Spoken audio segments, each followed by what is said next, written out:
السلام عليكم ورحمة الله وبركاته. طلاب المرحلة الرابعة. We will continue with pituitary gland disorder part 3.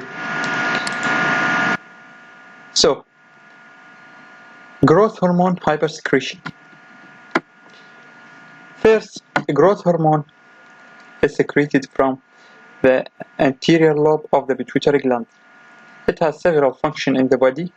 Mainly, it promotes linear body growth, mean it will determine how tall you are, but it has many other functions. Mainly it has role in maintenance of muscle and bone health. So what happens to the body if there is excess growth hormone secretion? Really, this is determined by the age of the patient at which growth hormone hypersecretion occurs. If this occurs before the closure of epiphyseal end plate, mean there is time window for the linear growth at puberty or just below puberty, then the growth hormone hypersecretion will cause increasing in linear growth and the patient become very tall, a condition we called giant or gigantism.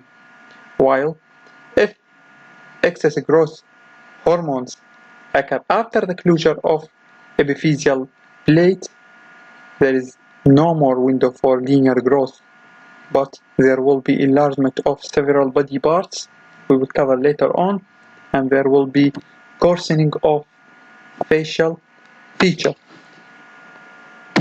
In this lecture, we will discuss acromegaly. So, by definition, acromegaly is excess growth hormone secretion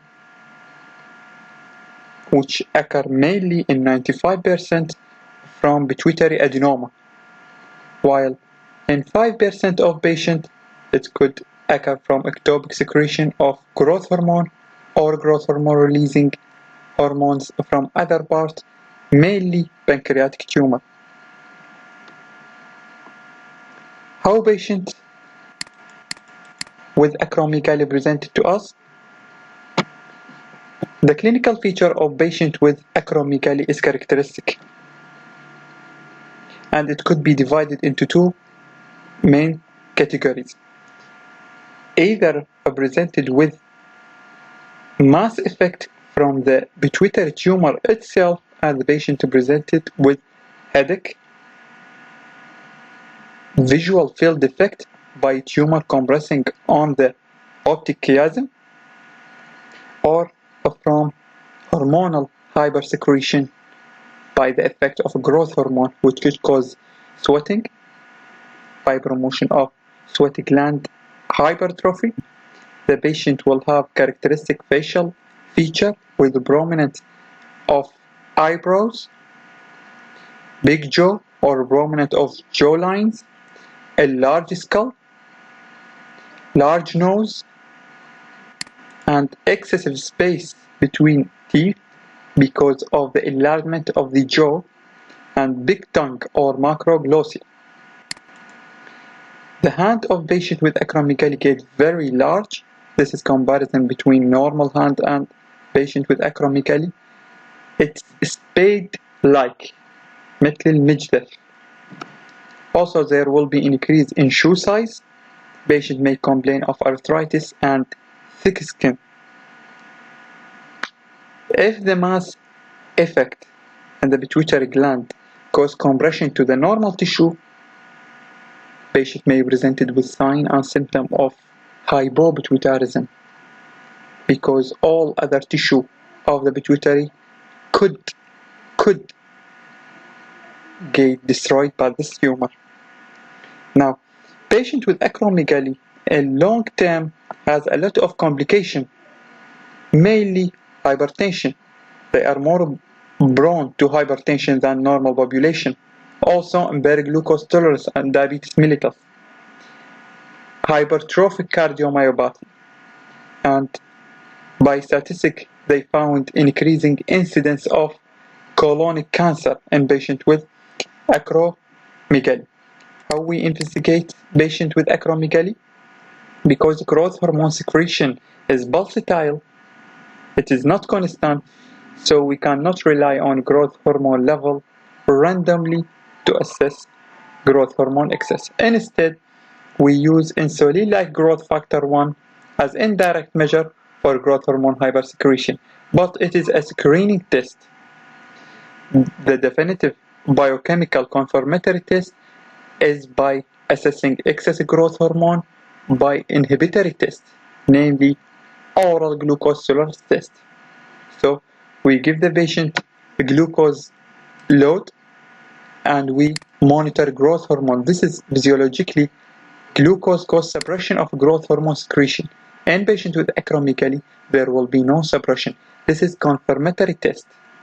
After we confirm the disease biochemically, then we need imaging for the pituitary gland to see if the source of excess hormone secretion is pituitary, or if the pituitary was normal, then we should look for ectopic site, as we say previously, most commonly pancreatic tumor. So next we need imaging with pituitary MRI to see the size and extent of the tumor, if there is compression of optic chiasm or visual pathway. After that, treatment of the patient. The first line treatment in patients with acromegaly is surgery by transsphenoidal surgery. This is a diagram showing the routes for transsphenoidal surgery. Surgery is the only treatment that can cure patient with acromegaly. But if surgical resection was incomplete or excess growth hormone surge back after surgery, or from the start the patient non-fit for surgery, then we go to next line of therapy, which is medical therapy, aiming to decrease the level of growth hormone and insulin-like growth factor 1. We have several groups of drugs that can act on growth hormone and insulin-like growth factor. First, somatostatin analog such as octreotide, dopamine agonists such as bromocriptine, cabergoline, or growth hormone receptor antagonists, bicbizomate. In a special situation where surgery or medical therapy cannot be used, external irradiation sometimes used when all other modalities failed. Next, TSH excess. Excessive TSH secreting by pituitary adenoma. It is extremely rare condition. Patient could be presented with either pressure effect from the mass itself with headache or visual field abnormality, or presented with functional by sign symptom of increasing T3 and T4 with a picture identical to that of a primary hyperthyroidism. How to diagnose such patient? We need biochemical confirmation by thyroid function test. These patients will show elevated T3 and T4 with normal or high TSH.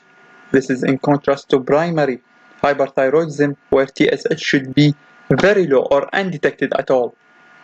These patients will have normal or high TSH level. This is the biochemical confirmation. Then we need to do pituitary MRI or brain imaging to see if there is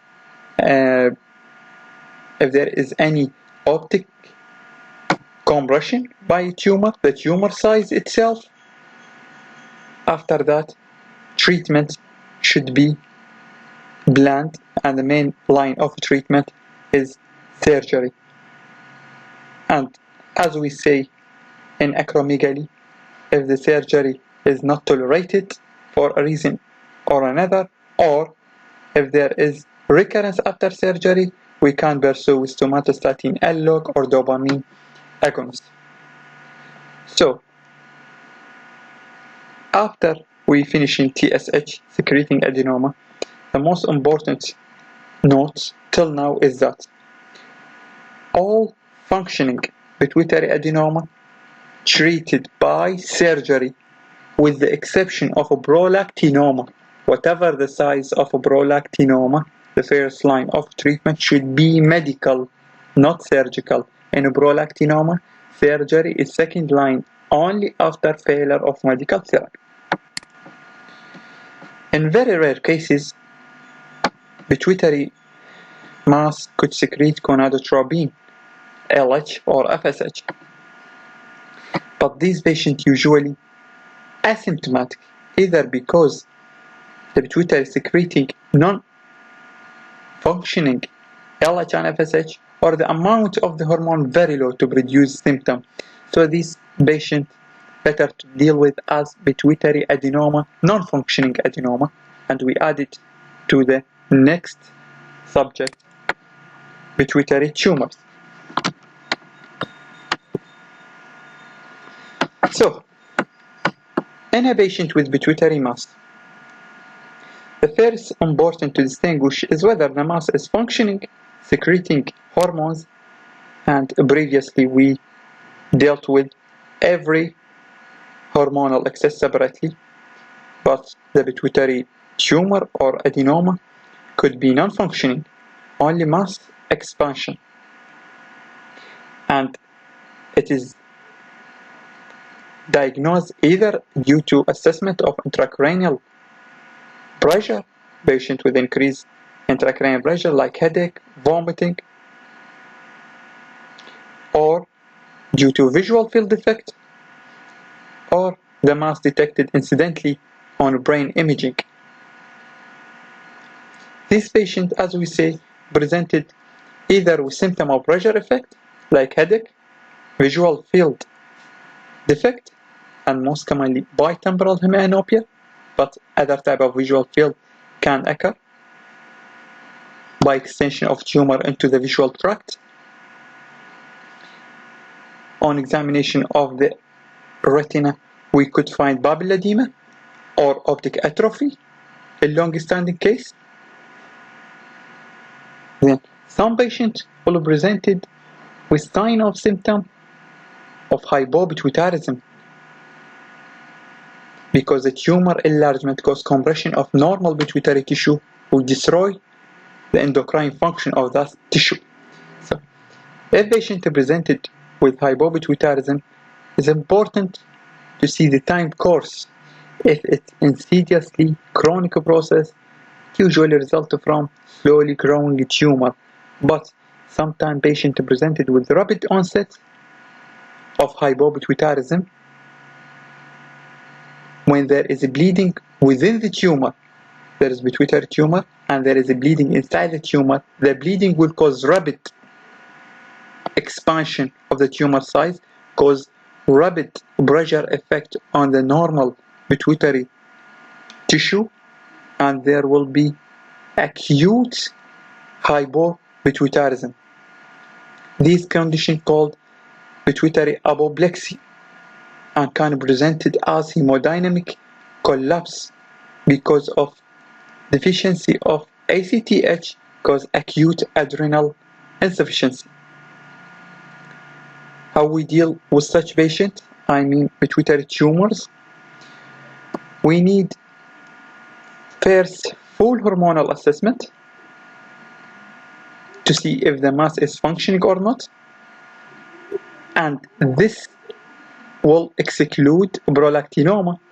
As we said previously, prolactinoma could be cured with medical therapy, but all other need surgery. Number two, we need imaging to see if the mass is microadenoma, less than 1 cm, or macroadenoma. Extension of the mass, if there is involvement of surrounding structure. After that, we should plan treatment. Treatment depends on our investigation. If the mass secreting prolactin, I mean prolactinoma, treatment should be medical. First line is medical. If all other types, surgery will be the primary line of treatment through transsphenoidal surgery. What is important is to notice that visual symptom, when present, it needs urgent intervention with surgery to avoid irreversible visual loss. And keep in mind, if visual field defects lasting more than 4 months, recovery will be unlikely. Pituitary or transsphenoidal surgery, like many surgeries, has some complication, mainly bleeding, infection, or injury to surrounding structure. So pituitary function need to be reassessed 4 to 6 weeks following surgery. And 3 to 6 months later, imaging should be repeated to see if there is any growth or recurrence of the tumor. Thank you.